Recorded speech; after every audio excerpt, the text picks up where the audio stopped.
Hey everyone, back here with the next medalist predictions video of the 2022 World Athletics Championships in Eugene, Oregon.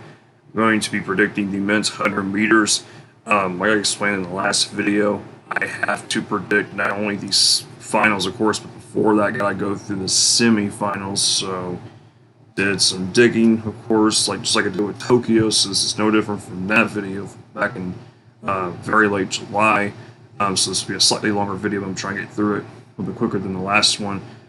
This is definitely a tough one. We'll go through it, noticeable participants and all that jazz, and who do I think is going to take the world title in the 100 meters. Will Christian Coleman defend it? Will Fred Kerley go under 9.7?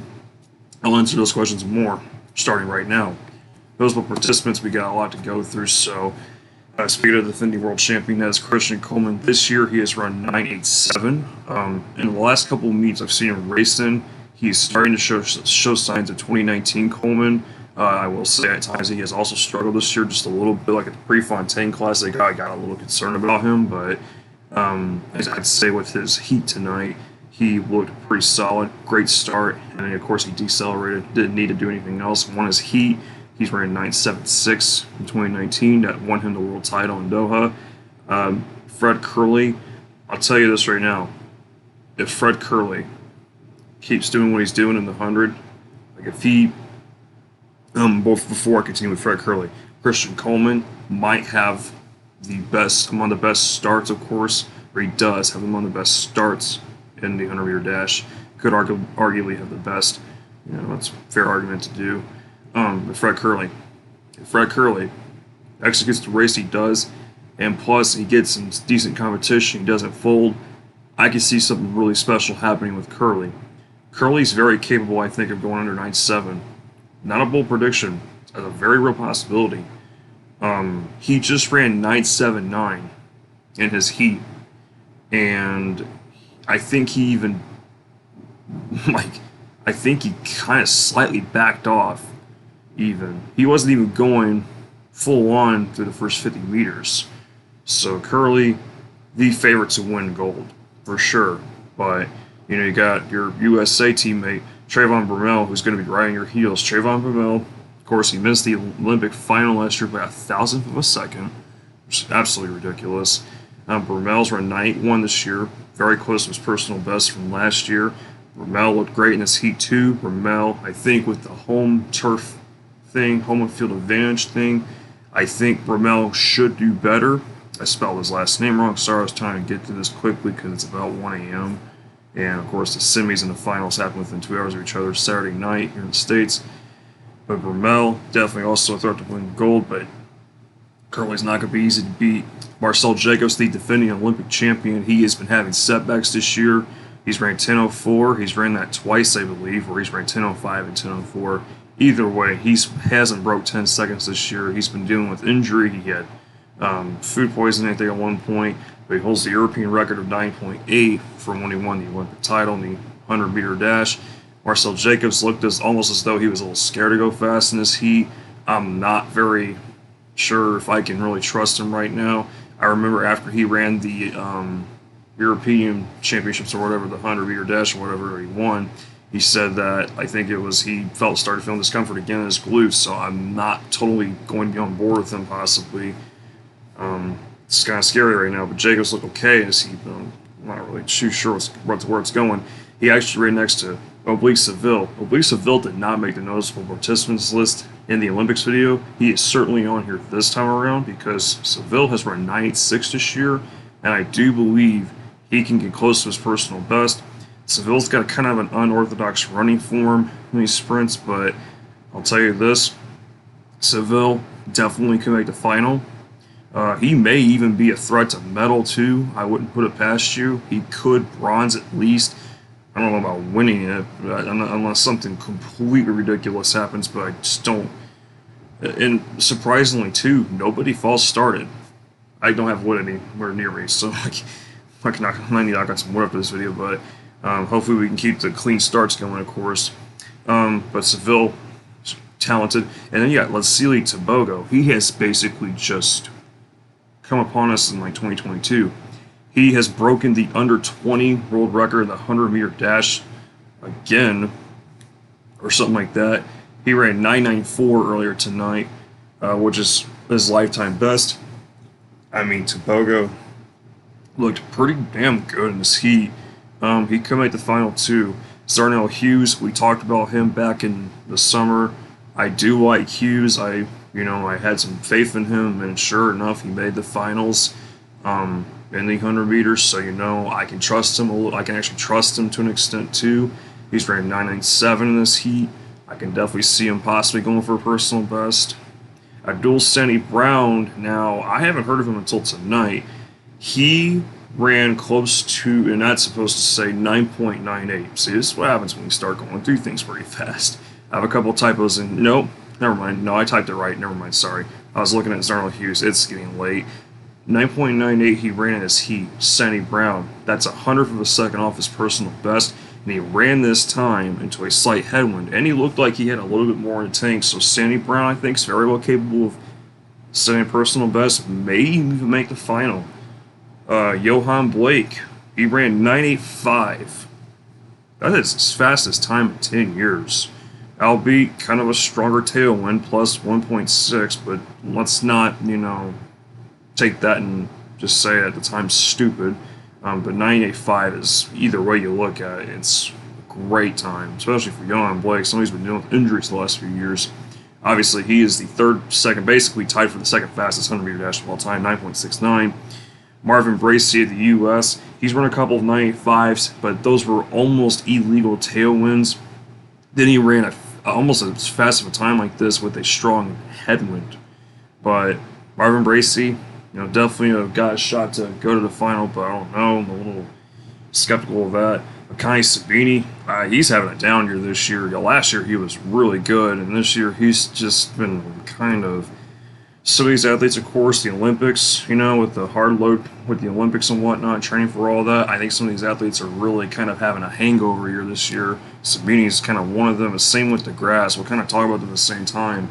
Sabini made the Olympic final. DeGrasse actually won the 200-meter gold medal with a national record of 19.62 seconds, but DeGrasse this year has not looked great. I'm a little worried about him, too. Ferdinand Omanyala, what a story with him. Oh my God. Omanyala literally had to travel, I think, almost an entire day to get here. His visa was accepted only a couple of days ago. Of course, with flying to different countries and whatnot, you give a visa and all that jazz. Depending on, I don't know how all that works, but let's just say this. Omanyala damn near missed this event. And he ended up, they originally said he made it yesterday, on Thursday. He actually didn't get to Oregon until 3 hours before his heat. And he qualified in the next round. Omanyala has run 9.5. He's not only the Kenyan record holder, well, that's awaiting ratification actually, technically still, but he's ran 9.77 from last year. Omanyala ran 10.10 in his heat, but I think he's going to be rejuvenated, so we'll see, though. Let's get to the semis, and let's predict who we got here. Semifinals Heat 1 from lane 1 to 8. We got Raymond Kevlo. That's not supposed to say TTO. That's supposed to say, it's either, I think, Nigeria or, I think it's supposed to say Nigeria. Again, like I said, I was kind of going through this pretty quickly, so I apologize about that. Akai Sabini. And by the way, round 1 times with the wind are on your right as well. Want to make it a little more interesting, of course. Trayvon Bromell, Johan Blake in lane 4, Arthur Cece of Ivory Coast in lane 5. Lane 6 is Abdul Sani Brown of Japan. Lane 7 is Rodrigo do Nascimento of Brazil. He could be related to Daniel do Nascimento. We talked about him back on Wednesday. Lane 8, Emmanuel Matadi. This heat is actually kind of tricky. Very tricky heat.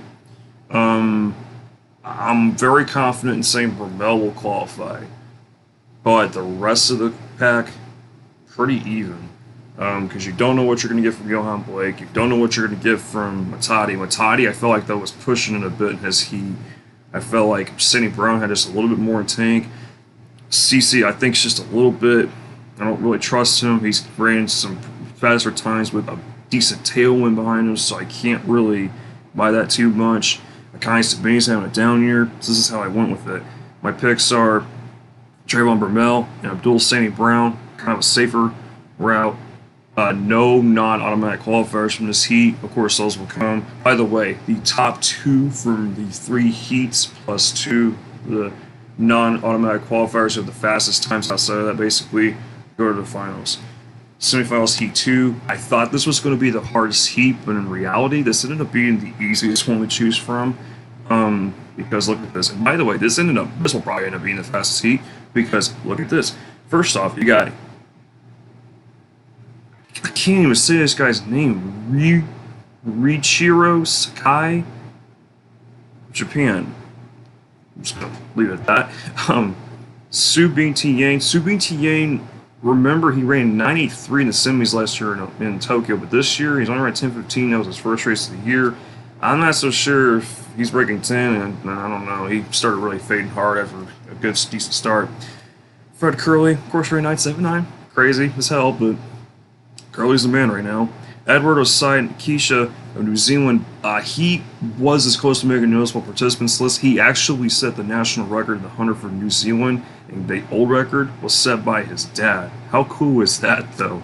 Really cool. That was pretty cool to hear, actually. So Osai Keisha of New Zealand, gonna have some adrenaline with him on that one.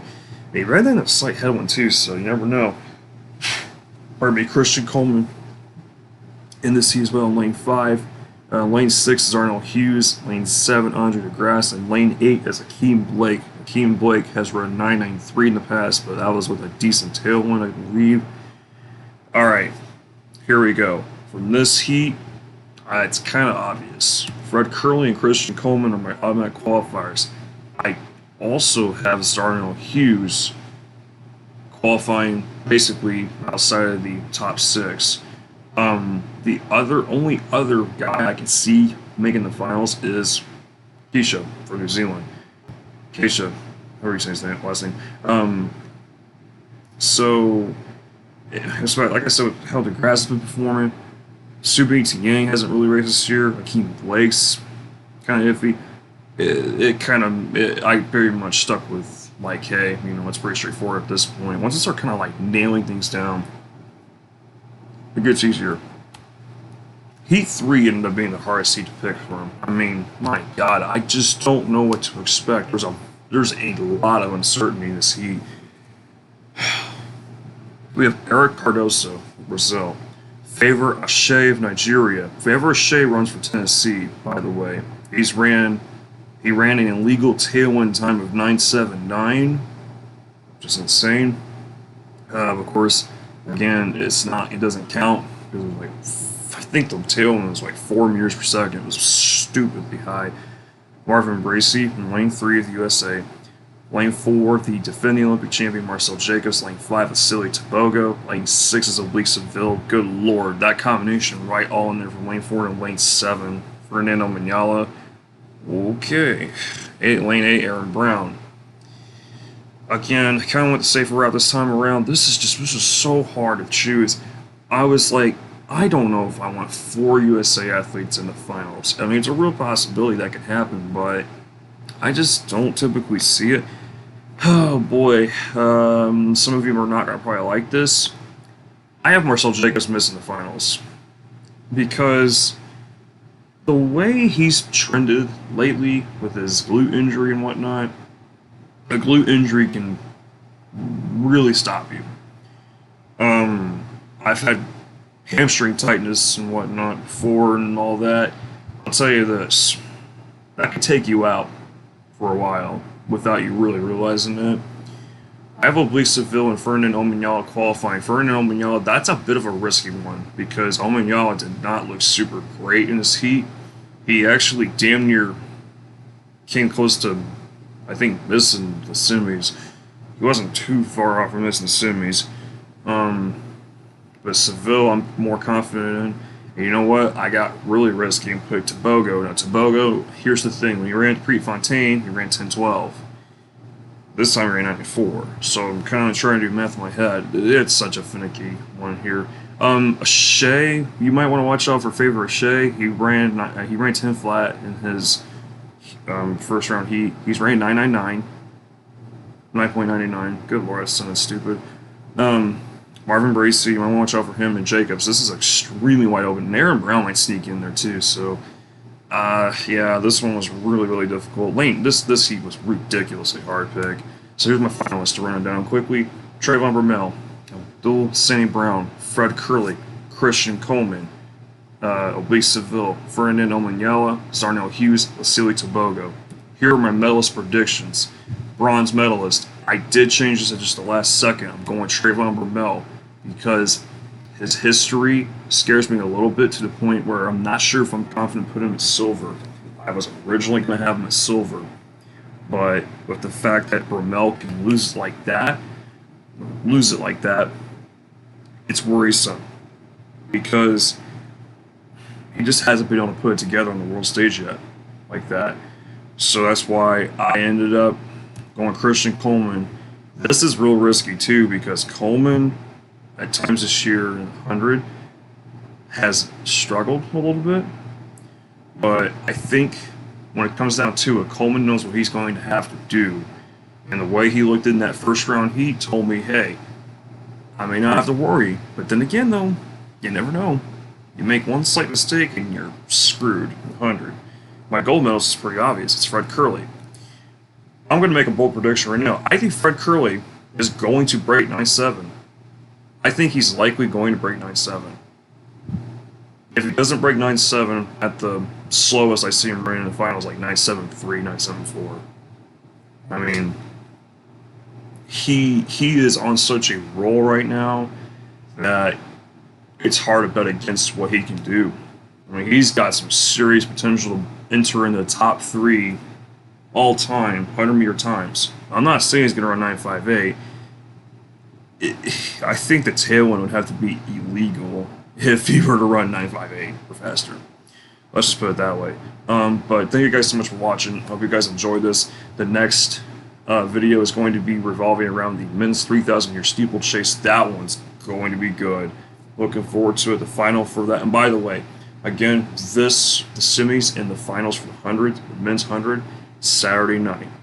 So appreciate you guys watching. I'll see you guys in the next one. Peace.